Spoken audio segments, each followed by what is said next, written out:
¿Por qué se desploma el petróleo en un entorno en el que se supone que los aranceles deberían afectar al precio del petróleo subiéndolo y en el que se supone que hay un problema tremendo de suministro? Que se acaba. ¿Por qué se desploma el petróleo y qué está pasando con las empresas petroleras en bolsa? Vamos a hablar de todo ello.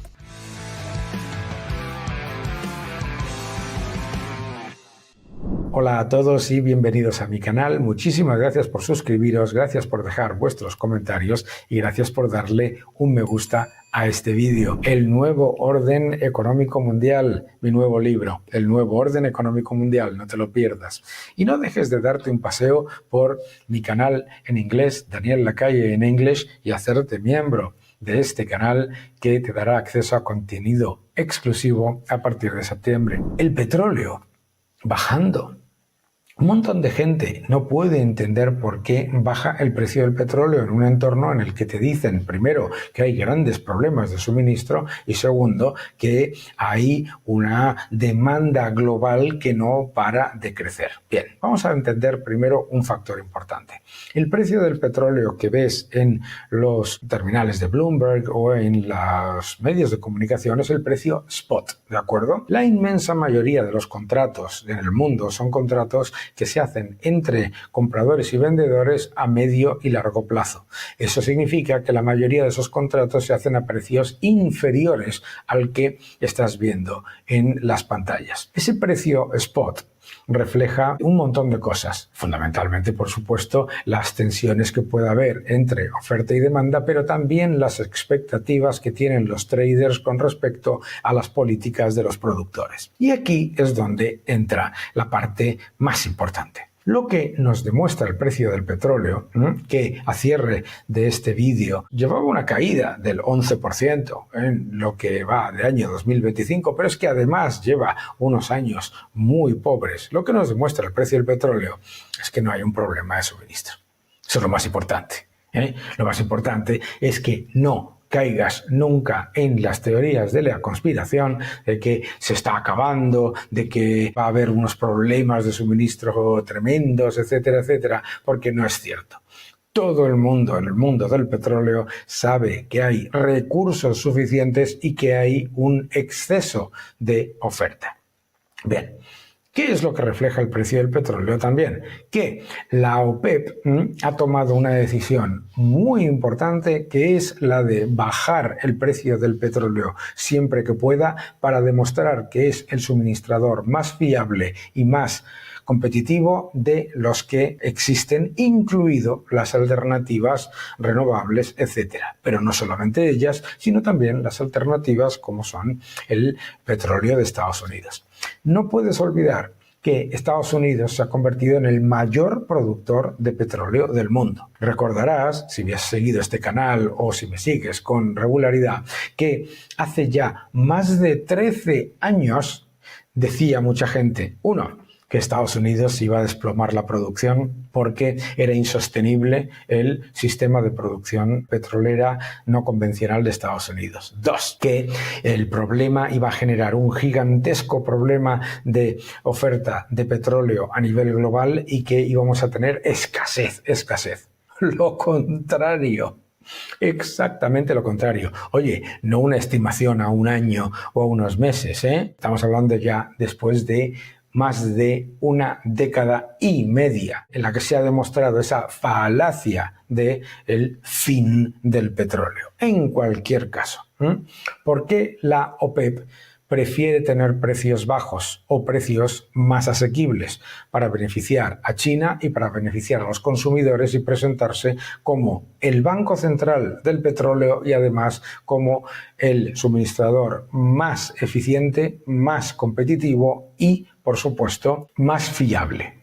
Más fiable. Una vez que tienes eso en cuenta, vamos a ver qué es lo que ha ocurrido con las empresas petroleras y qué es lo que ha ocurrido con la evolución de los últimos años. Acompáñame. Aquí puedes ver el precio del petróleo desde el año 2024. Verás, en el año 2011 se hizo muy popular la idea de que el petróleo se iba a acabar y que el precio del petróleo se iba a disparar. 200, 300, 400 dólares. Fíjate, fíjate el precio del petróleo en ese periodo. En ese periodo, el precio del petróleo ha caído un 36% en términos nominales. Ten en cuenta que además en ese periodo ha habido una enorme inflación, por lo tanto, en términos reales, el precio del petróleo ha caído muchísimo más. Atención a la diferencia entre la narrativa, se va a acabar, el petróleo se va a 200 por el riesgo geopolítico y por la escasez mundial, y la evidencia. Por supuesto, también tienes que ver que la curva a largo plazo se mantiene en los 67 dólares por barril. No solamente eso, sino que si lo ves a más largo plazo, la curva también se mantiene muy por debajo de los niveles que te decían que sí, que iban a ser, el desastre total. Aquí lo puedes ver perfectamente. La curva a corto, a medio y a largo plazo está por debajo de los 70 dólares.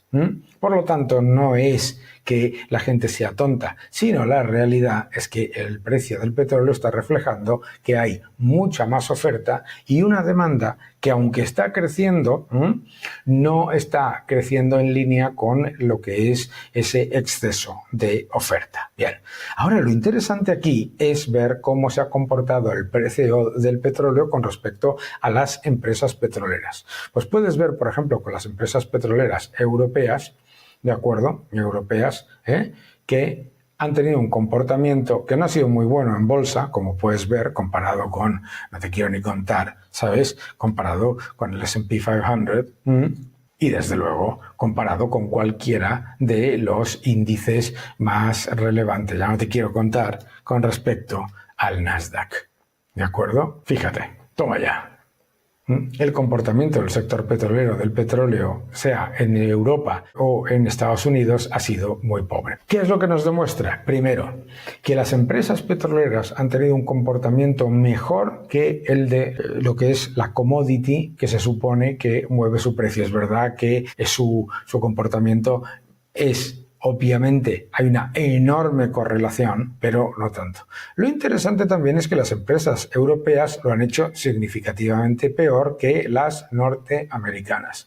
Pero si lo vemos a un año, vemos como las empresas petroleras europeas lo han hecho mejor en los últimos meses que las estadounidenses. ¿Por qué? Porque están reflejando ese exceso de producción y ese exceso de capacidad. Por supuesto, en el caso de las petroleras europeas, muchísimas de ellas se están beneficiando de unos márgenes de refino porque son integradas que les dan un colchón a sus beneficios con respecto a los pobres resultados en exploración y producción.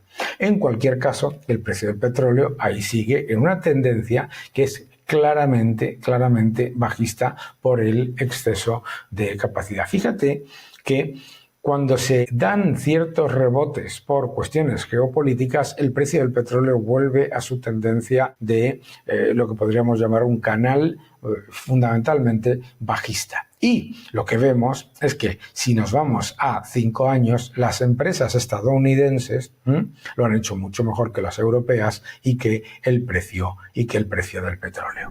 Por lo tanto, lo que nos dice el precio del petróleo es que no hay un problema de oferta, que claramente la demanda está más que bien suministrada, que la OPEP no está para fastidiar a sus clientes, y nos dice también que a medio y largo plazo el precio del petróleo se mueve en un territorio muy cercano a los niveles donde está ahora.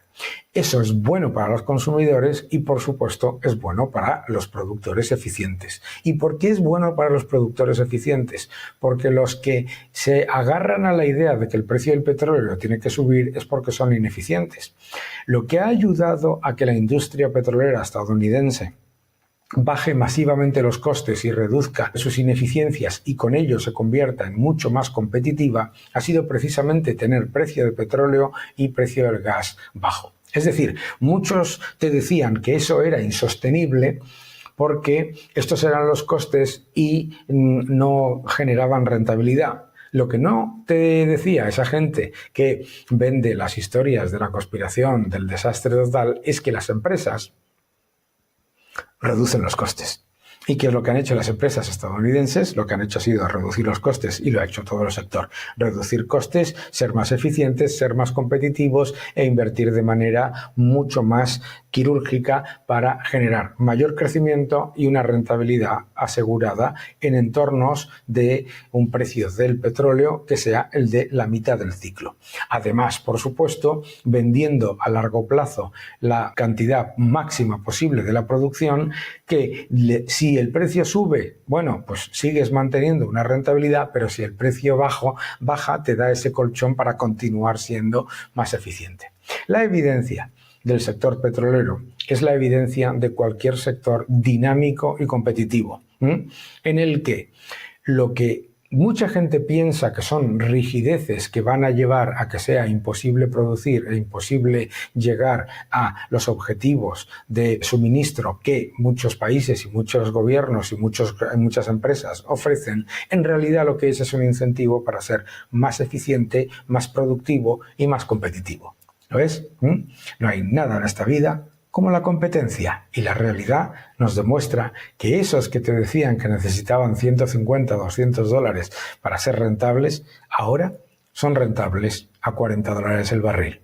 Y en eso nos beneficiamos todos. Después podemos entrar en muchos otros debates, pero de eso nos beneficiamos todos. Que no te engañen.